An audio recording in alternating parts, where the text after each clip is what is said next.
Hampshire Republican presidential candidate, Texas Congressman Ron Paul. Ron, thanks for being with us. Congratulations. Congratulations on a very strong showing. I was saying earlier that I thought your showing here, same with Iowa, was not just about you, but it was about a large chunk of the Republican Party that's been disillusioned with 10 years of big government republicanism. Do you agree with that? Well, I think you're right, and I think that is very healthy, and I point this out all the time, is why do we allow the big government conservatives to dictate policy in the Republican Party? You know, I'm sure you weren't in favor of No Child Left Behind and prescription drug programs, and, you know, once we get in charge, we just acted like Democrats, and there's a large segment of the Republican Party very frustrated with that and think we ought to be conservatives.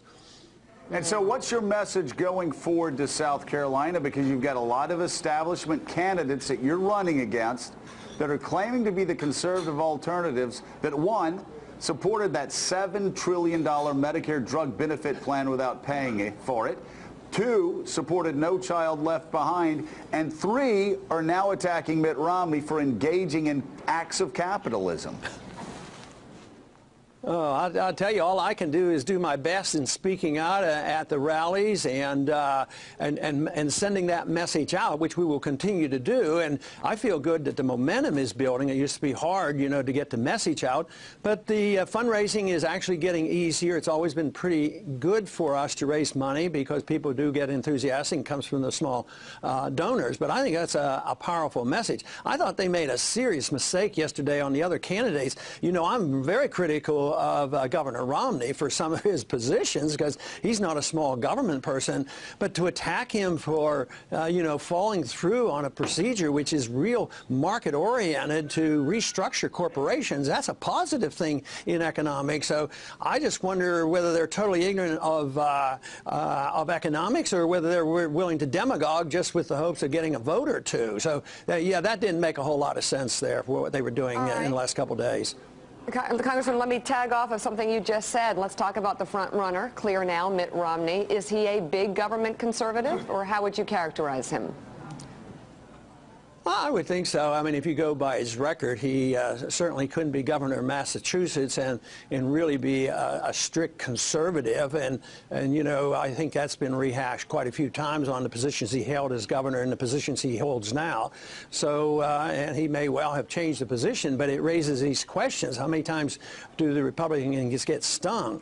And the last thing we need is anybody who is sympathetic maybe for TARP fund bailouts and single mandates. That I think will get demolished in a general election if we're tainted with that, because once again, like Joe says, there's a large base in the Republican Party are saying, you know, we've been stung too many times with people who aren't convincingly enough good conservatives. Congressman, it's Willie Geist. Congratulations on a good night last night. You are up now above 20%. You did it in Iowa. You've done it now in New Hampshire. And yet you're talked about often with the caveat, well, yeah, he's got a strong following. People really believe in him. They're excited about him. Oh, but he can't win. Is there something about this year, is there something about this time around that makes you believe that this year could be different, that you actually could raise somewhere above that 25% threshold where you are? Yeah. Well, I think the facts disclaim that because, you know, that's exactly what they said when I was single digits. He's reached his peak. There's only about 9% or 8% of the American people who really care about the liberty that Ron Paul's talking about. Now we're at 20 to 25%. So I would say, you know, the evidence is there. But the other thing is the country has changed. This is traveling around and talking to people. They are frightened about the economy. In spite of the fact that there's still a lot of wealth in this country, they realize it's all based on debt. And they know it's very, very unsteady. And also they're just tired of these deficits. They're tired of the wars going on. They're tired of the president starting new wars and sending more troops around. I mean, we're adding country. Today, he announced that he was going into another country in Africa and sending more troops. So this is what the people are sick and tired of. And I think that this is why the message of liberty and sound financing and the message I've been talking about is going to continue to grow. Mark Halperin. Dr. Paul, congratulations on your showing here. I want to ask you about the Liberty Agenda and Head Start.